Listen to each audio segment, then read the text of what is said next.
안녕하십니까. 혼란한 정치 시사 이슈를 술술 풀어보는 송국근의 혼술 5월 6일 화요일에 인사드립니다. 대법원이 민주당 후보 이재명에 대해서 유죄 취지의 파기환송 선고를 내린 이후에 중도청이 이재명을 떠나고 있다는 분석을 한 두 차례 해드렸죠. 오늘 또 그런 여론조사 결과가 나왔습니다. 이 중도청만 잡으면은 대선 승리가 확실한 것이 이제 국민의힘 입장이 됐습니다. 범보수 우파의 입장이죠. 자, 그런데 중도청 잡기를 지금부터 본격적으로 나서야 하는 이 현 시점에 이 단일화 여부를 놓고 김문수 후보와 한덕수 예비 후보 두 사람이 신경전을 벌이고 있습니다. 어떻게 보면은 더 정확히 말씀드리면은 한덕수 후보와 신경전을 벌인다기보다 김문수 후보가 지금 국민의힘 지도부 권영세 그리고 권성동 이 두 사람을 불신하는 그런 모습을 보이고 있기 때문에 후보 단일화 논의가 진척이 되지 않고 있습니다. 자, 그런데 가장 중요한 것은 왜 그러면은 이 불신을 할까? 김문수 후보는 권성동, 권영세 이 두 사람에 대한 불신을 하는 이유가 뭘까? 그리고 그 근거는 무엇일까? 자, 그런 부분이 풀려야지 빨리 단일화가 이루어져서 중도청 잡기에 나서겠죠. 일단 중도청 관련 이야기는 오늘 한국갤럽 여론조사가 하나 발표됐습니다. 중앙일보가 의뢰를 해서 조사를 실시를 했는데 여기 보면은 일단 이 조사가 있습니다. 대법원의 파기환송 판결에 대해서 어떻게 생각하느냐, 잘된 판결이냐, 못된 판결이냐, 잘못된 판결이냐 이것을 물었습니다. 3일부터 이틀 동안이니까 5월 1일에 판결이 나왔으니까 이 상황이 이제 다 반영이 된 것이죠. 여기 보면은 잘된 판결이라는 응답이 46%, 잘못된 판결이라는 응답이 42%. 그래서 잘된 판결이라는 응답이 더 높은데 여기서 주목해야 될 것이 젊은 층입니다. 2030에서는 이 판결이 잘 됐다. 이것은 이제 정의를 구현하는 법치를 실현한 것이다. 이런 인식이겠죠. 잘된 판결이라는 것이 압도적으로 높습니다. 젊은층 사이에서. 이 20대 같은 경우는 잘된 판결이 51%, 잘못된 판결은 24%에 그쳤습니다. 2배 이상이 잘된 판결이라는 반응을 보인 것이죠.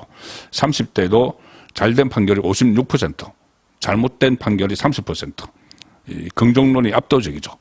자, 그런데 20대, 30대는 대체로 이제 부동층, 무당층 비율이 높은 연령대입니다. 그래서 부동층 사이에서 대법원 판결을 긍정적으로 해석하는 그 여론이 높다. 한국갤럽의 여론 수석인 허진재 수석은 여론조사 전문가죠. 이렇게 이야기를 합니다. 20대와 30대는 아직 어떤 후보를 선호한다고 얘기하지 않는 비율이 높다. 대법원 판결에 대해 잘된 판결이라고 이야기하는 20대, 30대 부동층의 지지를 얼마나 끌고 올 수 있는지에 따라서 보수 후보의 지지세 확산 정도가 결정될 것이다. 이 중도청을 그러니까 이 판결이 이재명에 대한 유죄 취지 파기환송 판결이 잘 됐다고 판단을 하는 이 중도청을 빨리 끌어가야지 이길 수 있다는 이야기입니다. 범보수 우파 후보가. 그리고 실제로 오늘 같은 여론조사에서 보면은 제가 저번에도 한번 말씀을 드렸다시피 부동층이, 그러니까 무당층, 부동층이, 중도층이 이재명을 떠나고 있는 것이 또 한 번 나타났습니다. 이 조사에서, 한국갤럽과 중앙일보 조사에서, 무당층의 이재명 후보 지지세가 크지 않다는 결과가 나왔습니다. 무당층만 빼놓고 이재명과 한덕수 후보, 가상양자 대결을 보면은, 다른 전체적인 것보다 무당층만 말씀드리겠습니다. 무당층만 보면은 이 가상양자 대결에서 이재명이 32%, 한덕수가 37%입니다. 오히려 한덕수가 앞서 있습니다. 무당층에서. 자, 그렇다면은, 이 보수층을 결집을 하고, 무당층을 공략을 하게 되면은 충분히 이길 수 있다는 이야기죠. 김문수 후보하고 이재명 가상 대결에서도 이재명이 무당청에서 약간 앞섰습니다. 36%인데 김문수 후보도 무당청에서 32%, 3.32, 불과 4%포인트 차이, 오차범위 안에 있는 것이죠. 자, 그래서 이 부동층에서 상당히 이재명의 지지세가 이탈을 하는, 자, 그런 양상이 확연하게 드러나고 있습니다. 자, 이 상황에서 무당청, 부동층에 대한 공세를 공략을 본격적으로 해야 되는데, 지금 후보 단일화를 놓고 지금 상당한 진통을 겪고 있습니다. 빨리 조속히 이 정리를 해야 되는데, 핵심은 여러 가지 지금 양쪽에 지도부, 특히 한덕수 대행은 모든 경선 룰 같은 것은 다 김문수 후보 쪽에서 하자는 대로 하겠다는 이야기까지 했죠. 그 시기나 아니면 방식, 여론조사 방식, 여론조사에 제가 말씀드렸다시피 책임 당원들도 같이 포함시키는 문제까지 전부 다 김문수 후보에게 이름을 하겠다는 이야기를 했습니다. 자, 그런데 지금 상황에서는 이 김문수 후보와 대립각을 세우는 쪽이 바로 지도부입니다. 권영세와 권성동, 이 지도부가 대립각을 세우는 그런 좀 비정상적인 그 상황을 보이고 있는데, 핵심은 김문수 후보가 권영세 비대위원장 그리고 권성동 원내대표에 대해서 의구심을 갖고 있다는 것이죠. 의심을 거두지 않고 있습니다. 지금 이 두 사람이, 권영세, 권성동 두 사람이 후보 단일화를 좀 심하게 재촉하는 것 같은 그런 느낌이 있는데, 이것이 결국은 김문수 후보 생각으로는, 판단으로는 한덕수 밀어주기 아닌가, 이렇게 지금 판단을 하는 것 같습니다. 실제로 지금 조금 전에도 말씀드렸다시피 여론조사, 현재까지의 일반 여론조사 업체에서 하는 조사 결과를 보면은 한덕수 후보가 더 유리하게 계속 나옵니다. 한덕수 후보가 깜짝 등장을 한 이후부터 계속 상승세를 타고 있었기 때문이죠. 그리고 김문수 후보는 컨벤션 효과를 얻으면서, 국민의힘 후보를 되면서 컨벤션 효과를 얻으면서 어느 정도 추격을 하고 있지만, 아직은 컨벤션 효과가 완전히 이 상승세를 밀어 올리는 데는 약간 뒷심이 부족하기 때문에 여론조사에서 좀 불리하게 지금 나오고 있죠. 한독수에 비해서 상황이 낮게 나오고 있죠. 자, 그래서 그것 때문에 한독수에게 여론조사가 유리할 때 그냥 한독수를 밀어붙이려고 하는 것이 이 두 사람, 권영세와 권성동의 생각이 아니냐, 이렇게 의심을 하는 겁니다. 그래서 두 사람이 자기를 밀어내려는, 김문수 후보를 밀어내려는 일종의 음모를 꾸미고 있다, 이런 판단을 하는 것 같습니다. 자, 오늘도 김문수 후보가 입장문을 냈는데 이렇게 이야기를 했습니다. 지금 지도부가 후보에 대한 적극적 지원을 약속을 했지만, 어제 한밤중에 의원총회까지 열어서 그런 적극 지원을 약속을 했죠. 두 사람이, 권영세, 권성동이 이 김문수를 의원총회 도중에 찾아가서 적극 지원하겠다고 약속을 했는데, 현재까지도 후보를 배제한 채 일방적 당 운영을 강행하고 있다. 사실상 당을 공식 대선 후보로 인정하지 않는 모습까지 보이고 있다. 이렇게 격앙된 지금 반응을 보이고 있습니다.